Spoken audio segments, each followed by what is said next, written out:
and I'm gonna mark it. And so I'm gonna check the time. It's around, so 5 minutes from now, I'm gonna come back and retorque those. While I'm waiting for that, I'm gonna do the number 6.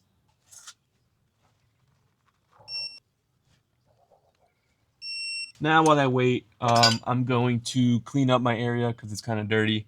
And it's better to work clean and organized than mess everywhere. So I'm gonna clean up the area. I'll be back. His girlfriend's sick, and I'm sick, so he's gonna give me a bread bowl too. You want one? No, bro. Get you some. Where is this place? I forget. I think it's right here. I have no clue. I have not been here in years. I forget where everything's at. The only reason I know where you live is because it's the easiest fucking place to get to. Just there we go. Doxing me. Yeah. Oh, you can blur it out, bro. I know.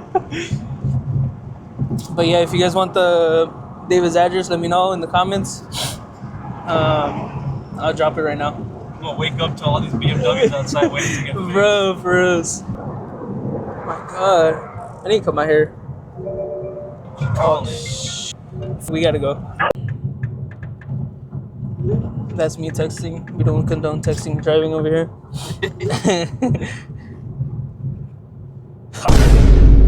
Got my personal assistant. For us, huh? You got the mic. Should we put the mic on? Oh, thank you, sir. Hey. All right, so rod bearings are all finished up. I'm not gonna go into the car because there's no light, but rod bearings are done. He also got a radiator. The old one is bad. It has a little crack on the side and it's leaking from it. So I'm gonna start to get working on the radiator, get that taken out, and then put the new radiator in. And tomorrow, finish up the rest. Welcome back. This is day 3, I believe, on the channel. It's not day 3 for me though. Been working and all that stuff, so I haven't really touched the car. I've done some stuff here and there when I have the time. So this is an original O-ring, how they're supposed to look, brand new. This is how they used to look. So flattened out and split. That was the big drain line. These are the ones that are for the coolant. So as you can see, it was time. That's how it should look. Anyway, that side of the turbo's done. This side is not leaking, and I don't see any reason why to pull it off. Turbo install looks all right. I don't know if they put any of those gaskets in there for each individual cylinder. Doesn't look like there's any black stuff or anything, so it should be fine. The oil pan, I have not put the oil pan on because there's a bolt right here that I have to extract. When the car came in, there was no bolt there, and I realized they tightened it, over tightened it, and they snapped the head. So I got to get that off. Now we're ready for the coolant pipe. So the coolant pipe, if you guys remember, had all that RTV on it. I took all that RTV off, and the O-ring is right here. So this is the original OEM. So that fitting is in there now, all tightened down, torqued down. And so is the thermostat. It's in here chilling, waiting for the other pipes to come in, or for me to put in the radiator and intercooler and attach all that crap. Now I'm going to move on from the coolant and all the O-rings to trying to get this stripped bolt out. So I set the camera up and try to, you can see I already tried, but it started too far off center because there's actually like a step right here.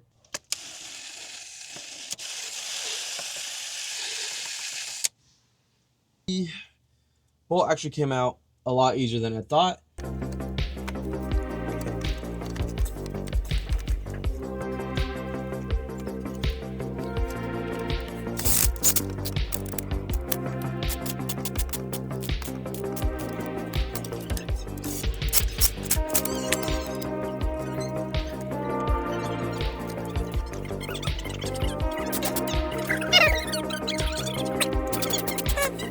Seems like every time I record, there's construction going on, but CTS turbo inlet kit is finally in. So I'm going to open that up, check how to install that because it's a relocation kit as well. I don't know what it relocates, but we're about to find out.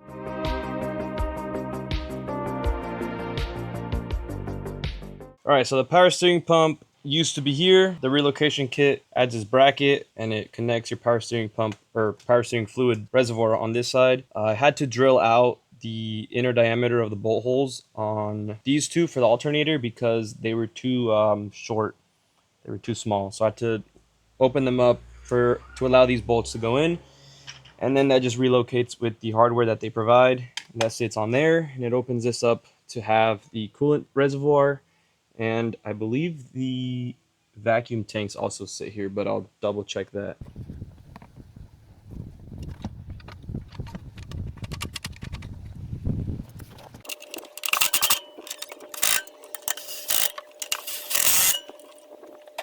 Since I relocated that coolant tank, I need to run a new hose to the driver's side of the car now instead of the passenger.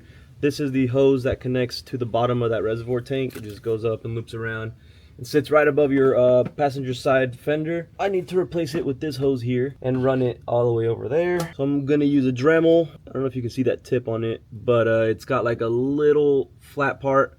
I'm gonna try to grind this steel casing off, the steel clamp, take it off to reuse this fitting. I'm gonna put this on there, clamp it, and then run it up to the top and connect this fitting to the other side of the hose and connect that into the tank. All right, so the hose that was supplied with the kit does not fit onto this fitting. The ID is too small, so this OD is too large for that hose, so I've got to go find a hose that fits. Not only that fits, but is meant for the coolant system, for the pressure and the temperature, and for the chemicals that run through the system. So I'm gonna go to different stores, and it's a Sunday, so everything's closed. I gotta go see what I can find. Fittings on, both fittings are on. Coolant tank is set. Connector is also connected. I don't think I showed you guys this, but sorry for the music in the background, but this wire goes down to the connector down there.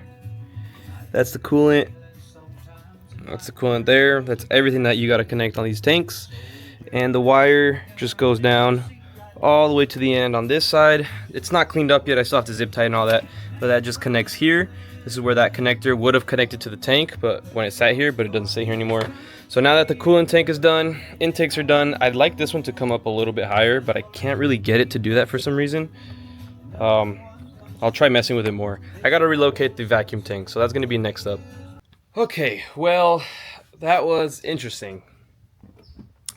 Those two vacuum tanks are now sitting here, and they're bolted to, I mean, I'm putting a lot of weight on that, and they're not moving. So I've attached it to the bolt here. That's the bolt that attached the AC line, and that's just actually squished between these two from the vacuum tank and the strut tower. So it's not gonna rattle or go anywhere. For the PCV system, you have this guy.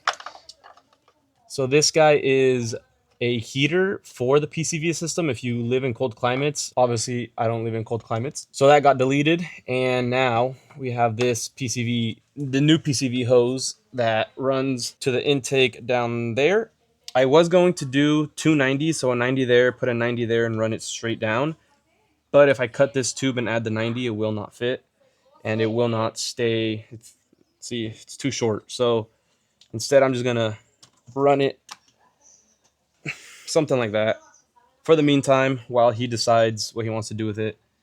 So that's how that's going to sit for now, temporary. So now for the bottom, subframe is installed, just not torqued.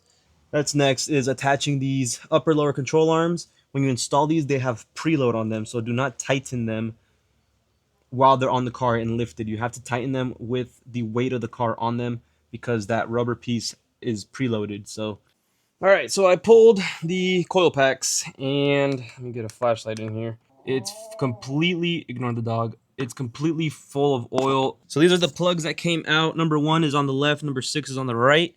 You could tell it was just super oily in there. Mixed with the Dawn dish soap, you can just see how disgusting it is.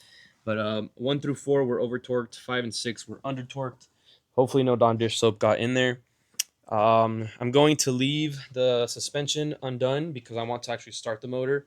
Sorry, I should probably put the mic right here. I want to start the motor first and make sure that it works, no leaks. Because if it is leaking from somewhere, I don't want to re-drop the subframe or take all the control arms off to drop the subframe again. So less work. I'd rather just start it now, make sure it's working, and then put everything back on. So I have to charge the battery, and then we'll put some oil in here, prime it, put some coolant in there, bleed it, and make sure it's working.